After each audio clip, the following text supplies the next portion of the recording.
இயேசுவை நேசிப்பவர்கள் பைபிளை வாசிப்பார்கள். இந்த சேனலை பின்பற்றினால் ஓராண்டில் வேதாகமத்தை வாசித்து முடித்து விடலாம். ஃபாலோ பண்ணுங்க, சப்ஸ்கிரைப் பண்ணுங்க. உங்கள் அனைவரையும் இயேசு கிறிஸ்துவின் இனிய நாமத்தில் வாழ்த்துகிறேன். இந்த புதிய ஆண்டிலே தேவன் உங்களுக்கு புதிய நன்மைகளையும் புதிய ஆசீர்வாதங்களையும் தருவாராக. ஆண்டவர் இந்த ஆண்டு 2026 ஆண்டு தேவன் எங்களுக்கு கொடுத்ததான வாக்குத்தத்த வசனம் யாத்திராகமம் 15 அதிகாரம் 26 வசனத்தின் பின்பகுதி, நானே உன் பரிகாரியாகிய கர்த்தர். ஆண்டவர் அதை சொல்ல காரணம், எகிப்தியர்களுக்கு பலவித வாதைகளினால் ஆண்டவர் வாதித்தார். ஆனால் தேவனுடைய கட்டளைகளுக்கு கீழ்ப்படிந்து நடக்கும் பொழுது கர்த்தருடைய பிள்ளைகளுக்கு ஆண்டவர் சொல்கிறதான ஒரு வாக்குத்தத்தம், நானே உன் பரிகாரியாகிய கர்த்தர். இந்த ஆண்டு முழுவதும் இந்த வசனத்தை தியானித்துக் கொண்டிருங்கள். உங்களுக்கு என்னவெல்லாம் பிரச்சனை வருங்களோ அப்பொழுதெல்லாம் ஆண்டவர் உங்களுக்கு சொல்கிறதான ஒரு காரியம், நானே உன் பரிகாரியாகிய கர்த்தர் என்று சொல்லுகிறார். குறிப்பாக இந்த ஆண்டு வேதாகம வசனத்தை ஆண்டு முழுவதும் வாசிக்க நாம் தொடர்ந்து காரியங்களை செய்ய போகிறோம். அநேகர் நீங்கள் யூடியூப் மூலமாக தொடர்ந்தேர்ச்சியாக வேத வசனத்தை வாசித்து கடந்து வருகிறீர்கள். அதை பார்ப்பதில் நாங்கள் மிக்க மகிழ்ச்சி அடைகிறோம். இந்த ஆண்டும் கடந்த ஆண்டை போலவே ஓராண்டில் வேதாகமத்தை வாசித்து முடிப்பதற்காக, உங்களுக்கு உதவி செய்வதற்காக, குறிப்பாக இந்த எங்களுடைய சேனலை பின்பற்றுகிறதான உங்களுக்கு உதவி செய்யும்படியாக இந்த ஆண்டும் நாம் ஒரு வருஷம் முழுவதுமாக முழு வேதாகமத்தையும் வாசித்து முடிப்பதை பற்றியதான காரியங்களை நாம் தொடர்ந்து ஒளிபரப்ப இருக்கிறோம். ஆகவே கர்த்தருடைய பிள்ளைகள் தொடர்ந்து அதை ஃபாலோ பண்ணுங்க. ஒரு வருஷத்துல நீங்க வேத வசனத்தை வாசித்து முடித்து விடலாம். இந்த வேதாகம புத்தகத்தில் மொத்தமாக பார்த்தீங்கன்னா 1189 சாப்டர்ஸ் இருக்கிறது. பழைய ஏற்பாட்டில் 929 புதிய ஏற்பாட்டில் 260 சாப்டர்ஸும் இருக்கிறது. பழைய ஏற்பாட்டில் 39 புத்தகங்களும் புதிய ஏற்பாட்டில் 27 புத்தகங்களும், ஆக மொத்தம் 66 புத்தகங்கள் உள்ளது. பழைய ஏற்பாட்டில் 1107 பக்கங்களும் புதிய ஏற்பாட்டில் 355 பக்கங்களும், ஆக மொத்தம் 1462 பக்கங்கள் முழு வேதாகமத்திலும் இருக்கிறது. நீங்கள் தினந்தோறும் ஒரு 4 பேஜ் அல்லது 4.5 பேஜ் தினந்தோறும் வாசித்து வந்து விட்டீர்கள் என்றால் நீங்கள் இந்த முழு வேதாகமத்தையும் முடித்து விடலாம். அல்லது எங்களுடைய இந்த சேனலை நீங்கள் பின்பற்றினால் ஓராண்டில் முழு வேதாகமத்தையும் வாசித்து முடித்து விடலாம். வேதம் சொல்லுகிறது, சங்கீதம் 1 சங்கீதத்தில் சொல்லுகிறது, கர்த்தருடைய வேதத்தில் பிரியமாய் இருந்து இரவும் பகலும் தியானிக்கிற மனுஷன் பாக்கியவான், அவன் செய்வதெல்லாம் வாய்க்கும் என்று வேதம் சொல்கிறது. இந்த ஆண்டு நீங்கள் செய்வதெல்லாம் வாய்க்க வேண்டும் என்றால் கர்த்தருடைய வேத வசனத்தை வாசியுங்கள், அதுல நிலைத்திருங்கள். சங்கீதம் 119 105 சொல்லுகிறது, வேத வசனம் கால்களுக்கு தீபமும் பாதைக்கு வெளிச்சமுமாய் இருக்கிறது. ஆகவே நீங்கள் இந்த வேத வசனத்தை வாசிப்பீர்கள் என்றால் வேதத்தில் இருக்கிறதான எல்லா நன்மைகளும் இந்த ஆண்டு கர்த்தர் உங்களுக்கு தர வல்லவராக இருக்கிறார். ஒரு சாதாரண கிறிஸ்தவர்கள் இயேசுவை இரட்சகராக ஏற்றுக்கொண்டு ஞானஸ்நானம் எடுத்ததான ஒரு கிறிஸ்தவர்கள் கண்டிப்பாக ஒரு முறையாவது நீங்கள் வேதத்தை வாசித்து முடிக்க வேண்டும்.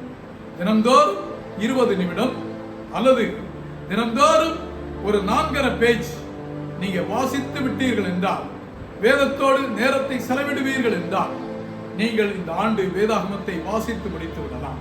தொடர்ந்தேர்ச்சியாக நீங்கள் வேதாகமத்தை வாசித்து முடித்த நபர்களாக இருந்தால் உங்களுக்கு நான் சொல்கிறதான ஒரு ஆலோசனை என்னவென்றால், நீங்கள் தினந்தோறும் வேதாகமத்தை வாசிப்பது மாத்திரமல்ல, உங்களுக்கு எந்த வசனம் உங்களோடு பேசுகிறது, எந்த வசனம் உங்களோடு பேசுகிறது, அல்லது நீங்கள் வேதாகமத்தை வாசிக்கும் பொழுது எந்த வசனம் உங்களுக்கு சொல்வதை போல இருக்கிறதோ அந்த வேத வசனத்தை எடுத்துக் கொள்ளுங்கள். அந்த வேத வசனத்தை எடுத்து அந்த நாள் முழுவதும் தியானிங்கள். வேதாகமத்தை நீங்கள் வாசிக்கும் பொழுது நீங்கள் இயேசுவை தியானிக்கிறீர்கள். நானே வழியும் சத்தியமும் ஜீவனுமாய் இருக்கிறேன் என்றார். அவர்தான் சத்தியம், அவர்தான் ஜீவன். ஆகவே இந்த வேதாகமத்தை தாண்டும் தொடர்ந்து வாசியுங்கள்.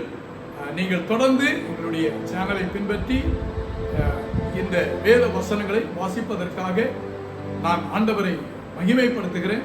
கர்த்தர் வேத வசனத்தில் உண்டானதான எல்லா நன்மைகளையும் ஆசீர்வாதங்களையும் உங்களுக்கு தருவாராக. கர்த்தர் உங்களை ஆசீர்வதிப்பாராக. God bless you. Wish you happy new year. இந்த புதிய ஆண்டிலே தேவன் புதிய நன்மைகளையும் புதிய கிருபைகளையும் புதிய ஆசீர்வாதங்களையும் உங்களுக்கு தருவாராக. தொடர்ந்து இந்த பயணத்தில் வேதத்தை வாசித்து முடிக்கிறதான பயணத்தில் உங்களோடு இணைந்து கொள்ளுங்கள். கர்த்தர் உங்களை ஆசீர்வதிப்பாராக. நாம் வேத வசனத்தை ஒவ்வொரு நாளும் காலை 5 மணிக்கு ஒளிபரப்புவோம். நீங்கள் சப்ஸ்கிரைப் பண்ணிக்கொள்ளுங்க, கமெண்ட் பண்ணுங்க, லைக் பண்ணுங்க, மற்ற கிறிஸ்தவ நண்பர்களுக்கும் ஷேர் பண்ணுங்க. நீங்கள் பெற்ற ஆசீர்வாதங்களை அவர்களுக்கும் பகிருங்கள். அது மாத்திரமல்ல, உங்களுக்கு ஏதாவது ஒரு குறிப்பான வசனம் உங்களை தொட்டது என்றால் கமெண்ட்ல ஆண்டவர் இந்த வசனத்தின் மூலமாக என்னோடு பேசினார் என்று நீங்கள் சொல்லலாம். எங்களுக்கு கமெண்ட்ல தெரிவிங்க. அது மாத்திரமல்ல, உங்களுக்கு ஏதாவது ஜெப விண்ணப்பங்கள் இருந்தாலும் நீங்கள் எங்களுக்கு கமெண்ட் மூலமாக தெரியப்படுத்தலாம். அல்லது ஸ்கிரீன்ல வாட்ஸ்அப் நம்பர் இருக்கும். அந்த வாட்ஸ்அப் நம்பருக்கு நீங்கள் செய்திகளை அனுப்பலாம். நாங்கள் உங்களுக்காக நிச்சயமாக ஜெபிப்போம். கர்த்தர் உங்களை ஆசீர்வதிப்பாராக. God bless you.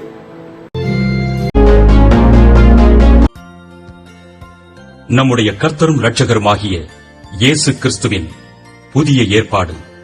மத்தேயு எழுதின சுவிசேஷம் 1 அதிகாரம். ஆபிரகாமின் குமாரனாகிய தாவீதின் குமாரனான இயேசு கிறிஸ்துவனுடைய வம்ச வரலாறு. ஆபிரகாம் ஈசாக்கை பெற்றான். ஈசாக்கு யாக்கோபை பெற்றான். யாக்கோபு யூதாவையும் அவன் சகோதரரையும் பெற்றான். யூதா பாரேசையும் சாராவையும் தாமாரினிடத்தில் பெற்றான். பாரேஸ் எஸ்ரோமை பெற்றான். எஸ்ரோம் ஆராமை பெற்றான். ஆராம் அம்மினதாபை பெற்றான். அம்மினதாப் நகசோனை பெற்றான். நகசோன் சல்மோனை பெற்றான். சல்மோன் போவாசை ராகாபினிடத்தில் பெற்றான். போவாஸ் ஓபேதை ரூத்தினிடத்தில் பெற்றான். ஓபேத் ஈசாயை பெற்றான். ஈசாய் தாவீது ராஜாவை பெற்றான். தாவீது ராஜா உரியாவின் மனைவியாய் இருந்தவளிடத்தில் சாலமோனை பெற்றான். சாலமோன் ரெகொபெயாமை பெற்றான். ரெகொபெயாம் அபியாவை பெற்றான். அபியா ஆசாவை பெற்றான். ஆசா யோசபாத்தை பெற்றான். யோசபாத் யோராமை பெற்றான். யோராம் உசியாவை பெற்றான். உசியா யோதாமை பெற்றான். யோதாம் ஆகாஸை பெற்றான். ஆகாஸ் எசேக்கியாவை பெற்றான். எசேக்கியா மனாசேயை பெற்றான்.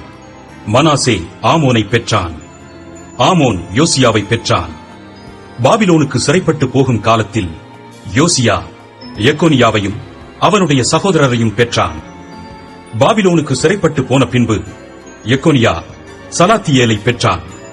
சலாத்தியேல் சொரபாபேலை பெற்றான். சொரபாபேல் அபியூதை பெற்றான். அபியூத் எலியாக்கீமை பெற்றான். எலியாக்கீம் ஆசூரை பெற்றான். ஆசூர் சாதோக்கை பெற்றான். சாதோக்கு ஆகீமை பெற்றான். ஆகீம் எலியூதை பெற்றான். எலியூத் எலையாசாரை பெற்றான். எலையாசார் மாத்தானை பெற்றான். மாத்தான் யாக்கோபை பெற்றான். யாக்கோபு மரியாளுடைய புருஷனாகிய யோசேப்பை பெற்றான். அவளிடத்தில் கிறிஸ்து எண்ணப்படுகிற இயேசு பிறந்தார். இவ்விதமாய் உண்டான தலைமுறைகள் எல்லாம் ஆபிரகாம் முதல் தாவீது வரைக்கும் 14 தலைமுறைகளும், தாவீது முதல் பாபிலோனுக்கு சிறைப்பட்டு போன காலம் வரைக்கும் 14 தலைமுறைகளும், பாபிலோனுக்கு சிறைப்பட்டு போன காலம் முதல் கிறிஸ்து வரைக்கும் 14 தலைமுறைகளுமாம். இயேசு கிறிஸ்துவனுடைய ஜனனத்தின் விவரமாவது, அவருடைய தாயாகிய மரியாள் யோசேப்புக்கு நியமிக்கப்பட்டிருக்கையில் அவர்கள் கூடி வரும் முன்னே அவள் பரிசுத்த ஆவியினாலே கர்ப்பவதியானாள் என்று காணப்பட்டது.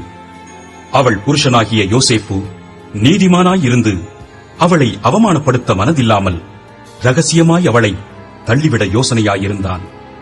அவன் இப்படி சிந்தித்துக் கொண்டிருக்கையில் கர்த்தருடைய தூதன் சொப்பனத்தில் அவனுக்கு காணப்பட்டு, தாவீதின் குமாரனாகிய யோசேப்பே, உன் மனைவியாகிய மரியாளை சேர்த்துக் கொள்ள ஐயப்படாதே. அவளிடத்தில் உற்பத்தியாயிருக்கிறது பரிசுத்த ஆவியினால் உண்டானது. அவள் ஒரு குமாரனை பெறுவாள். அவருக்கு இயேசு என்று பெயரிடுவாயாக. ஏனெனில் அவர் தமது ஜனங்களின் பாவங்களை நீக்கி அவர்களை ரட்சிப்பார் என்றான். தீர்க்கதரிசியின் மூலமாய் கர்த்தராலே உரைக்கப்பட்டது நிறைவேறும்படி இதெல்லாம் நடந்தது. அவன், இதோ ஒரு கன்னிகை கர்ப்பவதியாகி ஒரு குமாரனை பெறுவாள். அவருக்கு இம்மானுவேல் என்று பெயரிடுவார்கள் என்று சொன்னான். இம்மானுவேல் என்பதற்கு தேவன் நம்மோடு இருக்கிறார் என்று அர்த்தமாம். யோசேப்பு நித்திரை தெளிந்து எழுந்து கர்த்தருடைய தூதன் தனக்கு கட்டளையிட்டபடியே தன் மனைவியை சேர்த்துக் கொண்டு அவள் தன் முதற் பேரான குமாரனை பெருமளவும் அவளை அறியாதிருந்து அவருக்கு இயேசு என்று பெயரிட்டான். மத்தேயு எழுதின சுவிசேஷம் 2ஆம் அதிகாரம்.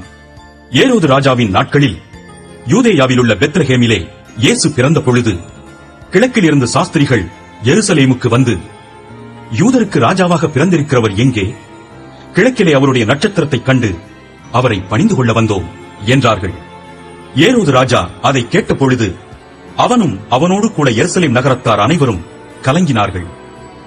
அவன் பிரதான ஆசாரியர், ஜனத்தின் வேதபாரகர் எல்லாரையும் கூடி வரச் செய்து, கிறிஸ்துவானவர் எங்கே பிறப்பார் என்று அவர்களிடத்தில் விசாரித்தான். அதற்கு அவர்கள், யூதேயாவில் உள்ள பெத்லகேமிலே பிறப்பார்.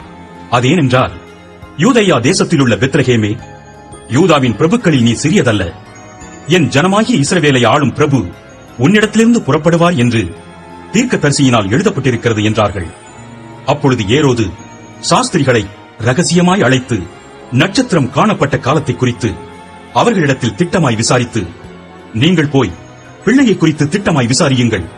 நீங்கள் அதை கண்ட பின்பு நானும் வந்து அதை பணிந்து கொள்ளும்படி எனக்கு அறிவியுங்கள் என்று சொல்லி அவர்களை பெத்லகேமுக்கு அனுப்பினான். ராஜா சொன்னதை அவர்கள் கேட்டு போகையில், இதோ அவர்கள் கிழக்கிலே கண்ட நட்சத்திரம் பிள்ளை இருந்த ஸ்தலத்திற்கு மேல் வந்து நிற்கும் வரைக்கும் அவர்களுக்கு முன் சென்றது. அவர்கள் அந்த நட்சத்திரத்தை கண்டபோது மிகுந்த ஆனந்த சந்தோஷமடைந்தார்கள். அவர்கள் அந்த வீட்டுக்குள் பிரவேசித்து பிள்ளையையும் அதன் தாயாகிய மரியாளையும் கண்டு சாஷ்டாங்கமாய் விழுந்து அதை பணிந்து கொண்டு தங்கள் பொக்கிஷங்களை திறந்து பொன்னையும் தூப வர்க்கத்தையும் வெள்ளை போளத்தையும் அதற்கு காணிக்கையாக வைத்தார்கள்.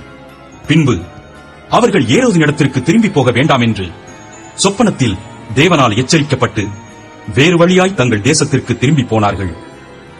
அவர்கள் போன பின்பு கர்த்தருடைய தூதன் சொப்பனத்தில் யோசேப்புக்கு காணப்பட்டு, ஏரோது பிள்ளையை கொலை செய்ய தேடுவான். ஆதலால் நீ எழுந்து பிள்ளையையும் அதன் தாயையும் கூட்டிக் கொண்டு எகிப்துக்கு ஓடிப்போய் நான் உனக்கு சொல்லும் வரைக்கும் அங்கே இரு என்றான். அவன் எழுந்து இரவிலே பிள்ளையையும் அதன் தாயையும் கூட்டிக் கொண்டு எகிப்துக்கு புறப்பட்டு போய் ஏரோதின் மரண பரியந்தம் அங்கே இருந்தான். எகிப்திலிருந்து என்னுடைய குமாரனை வரவழைத்தேன் என்று தீர்க்கதரிசியின் மூலமாய் கர்த்தரால் உரைக்கப்பட்டது நிறைவேறும்படி இப்படி நடந்தது. அப்பொழுது ஏரோது தான் சாஸ்திரிகளால் வஞ்சிக்கப்பட்டதைக் கண்டு மிகுந்த கோபமடைந்து ஆட்களை அனுப்பி தான் சாஸ்திரிகளிடத்தில் திட்டமாய் விசாரித்த காலத்தின்படியே பெத்லகேமிலும் அதன் சகல எல்லைகளிலும் இருந்த 2 வயதுக்கு உட்பட்ட எல்லா ஆண் பிள்ளைகளையும் கொலை செய்தான். புலம்பலும் அழுகையும் மிகுந்த துக்கம் கொண்டாடலுமாகிய கூக்குரல் ராமாவிலே கேட்கப்பட்டது. ராகேல் தன் பிள்ளைகளுக்காக அழுது அவைகள் இல்லாதபடியால் ஆறுதல் அடையாதிருக்கிறாள் என்று எரேமியா தீர்க்கதரிசியினால் உரைக்கப்பட்டது அப்பொழுது நிறைவேறிற்று. ஏரோது இறந்த பின்பு கர்த்தருடைய தூதன் எகிப்திலே யோசேப்புக்கு சொப்பனத்தில் காணப்பட்டு, நீ எழுந்து பிள்ளையையும் அதன் தாயையும் கூட்டிக் கொண்டு இஸ்ரவேல் தேசத்துக்கு போ, பிள்ளையின் பிராணனை வாங்க தேடினவர்கள் இறந்து போனார்கள் என்றான். அவன் எழுந்து பிள்ளையையும் அதன் தாயையும் கூட்டிக் கொண்டு இஸ்ரவேல் தேசத்துக்கு வந்தான். ஆகிலும் அர்கெலாயு தன் தகப்பனாகிய ஏரோதின் பட்டத்துக்கு வந்து யூதேயாவில் அரசாளுகிறான் என்று கேள்விப்பட்டு அங்கே போகப் பயந்தான். அப்பொழுது அவன் சொப்பனத்தில் தேவனால் எச்சரிக்கப்பட்டு கலிலேயா நாட்டின் புறங்களிலே விலகிப் போய் நாசரேத்து என்னும் ஊரிலே வந்து வாசம் பண்ணினான். நசரேயன் எண்ணப்படுவார் என்று தீர்க்கதரிசிகளால் உரைக்கப்பட்டது நிறைவேறும்படி இப்படி நடந்தது. நீதிமொழிகள் 1ஆம் அதிகாரம். தாவீதின் குமாரனும் இஸ்ரவேலின் ராஜாவுமாகிய சாலமோனின் நீதிமொழிகள். இவைகளால் ஞானத்தையும் போதகத்தையும் அறிந்து புத்திமதிகளை உணர்ந்து விவேகம், நீதி, நியாயம், நிதானம் என்பவைகளைப் பற்றிய உபதேசத்தை அடையலாம். இவைகள் பேதைகளுக்கு வினாவையும் வாலிபருக்கு அறிவையும் விவேகத்தையும் கொடுக்கும். புத்திமான் இவைகளை கேட்டு அறிவில் தேறுவான். விவேகி நல்ல ஆலோசனைகளை அடைந்து நீதிமொழியையும் அதில் அர்த்தத்தையும் ஞானிகளின் வாக்கியங்களையும் அவர்கள் உரைத்த புதைப்பொருள்களையும் அறிந்து கொள்வான். கர்த்தருக்கு பயப்படுதலே ஞானத்தின் ஆரம்பம். மூடர் ஞானத்தையும் போதகத்தையும் அசட்டை பண்ணுகிறார்கள். என் மகனே, உன் தகப்பன் புத்தியை கேள், உன் தாயின் போதகத்தை தள்ளாதே. அவைகள் உன் சிரசிற்கு அலங்காரமான முடியும், உன் கழுத்துக்கு சரப்பணியுமாயிருக்கும். என் மகனே, பாவிகள் உனக்கு நயம் காட்டினாலும் நீ சம்மதியாதே. எங்களுடைய வா, ரத்தம் சிந்தும்படி நாம் பதிவிருந்து குற்றமற்றிருக்கிறவர்களை முகாந்தரமின்றி பிடிக்கும்படி ஒளித்திருப்போம். பாதாளம் விழுங்குவது போல் நாம் அவர்களை உயிரோடே விழுங்குவோம். குழியில் இறங்குகிறவர்கள் விழுங்கப்படுவது போல் அவர்களை முழுமையும் விழுங்குவோம். விலையுயர்ந்த சகலவித பொருள்களையும் கண்டடைவோம். கொள்ளைப் பொருளினால் நம்முடைய வீடுகளை நிரப்புவோம். எங்களோட பங்காளியாயிரு, நம்மெல்லோருக்கும் ஒரே பை இருக்கும் என்று அவர்கள் சொல்வார்களாகில். என் மகனே, நீ அவர்களோட வழி நடவாமல் உன் காலை அவர்கள் பாதைக்கு விலக்குவாயாக. அவர்கள் கால்கள் தீங்கு செய்ய ஓடி ரத்தம் சிந்த தீவிரிக்கிறது. எவ்வகையான பட்சி ஆனாலும் சரி, அதன் கண்களுக்கு முன்பாக வலையை விரிப்பது விருதா. இவர்களோ தங்கள் ரத்தத்திற்கே பதிவிருக்கிறார்கள், தங்கள் பிராணனுக்கே ஒளி வைத்திருக்கிறார்கள். பொருளாசையுள்ள எல்லாருடைய வழியும் இதுவே. இது தன்னையுடையவர்களின் உயிரை வாங்கும். ஞானமானது வெளியே நின்று கூப்பிடுகிறது, வீதிகளில் சத்தமிடுகிறது. அது சந்தடியுள்ள தெருக்களின் சந்திலும் ஒலிமுக வாசலிலும் நின்று கூப்பிட்டு பட்டணத்தில் தன் வார்த்தைகளை வசனித்து சொல்லுகிறது. பேதைகளே, நீங்கள் பேதைமையை விரும்புவதும், நிந்தனைக்காரரே, நீங்கள் நிந்தனையில் பிரியப்படுவதும், மதியினரே, நீங்கள் ஞானத்தை வெறுப்பதும் எதுவரைக்கும் இருக்கும்? என் கடிந்து கொள்ளுதலுக்கு திரும்புங்கள். இதோ என் ஆவியை உங்களுக்கு அருளுவேன், என் வார்த்தைகளை உங்களுக்கு தெரிவிப்பேன். நான் கூப்பிட்டும் நீங்கள் கேட்க மாட்டோம் என்கிறீர்கள். நான் என் கையை நீட்டியும் கவனிக்கிறவன் ஒருவனும் இல்லை. என் ஆலோசனையை எல்லாம் நீங்கள் தள்ளி என் கடிந்து கொள்ளுதலை வெறுத்தீர்கள். ஆகையால் நானும் உங்கள் ஆபத்து காலத்தில் நகைத்து நீங்கள் பயப்படும் காரியம் வரும்போது ஆகடியம் பண்ணுவேன். நீங்கள் பயப்படும் காரியம் புசல் போல் வரும்போதும், ஆபத்து சூறாவளி போல் உங்களுக்கு நேரிடும் போதும், நெருக்கமும் இடுக்கணும் உங்கள் மேல் வரும் போதும் ஆகடியம் பண்ணுவேன். அப்பொழுது அவர்கள் என்னை நோக்கி கூப்பிடுவார்கள், நான் மறு உத்தரவு கொடுக்க மாட்டேன். அவர்கள் அதிகாலையிலே என்னை தேடுவார்கள், என்னை காண மாட்டார்கள். அவர்கள் அறிவை வெறுத்தார்கள், கர்த்தருக்கு பயப்படுதலை தெரிந்து கொள்ளாமற் போனார்கள்.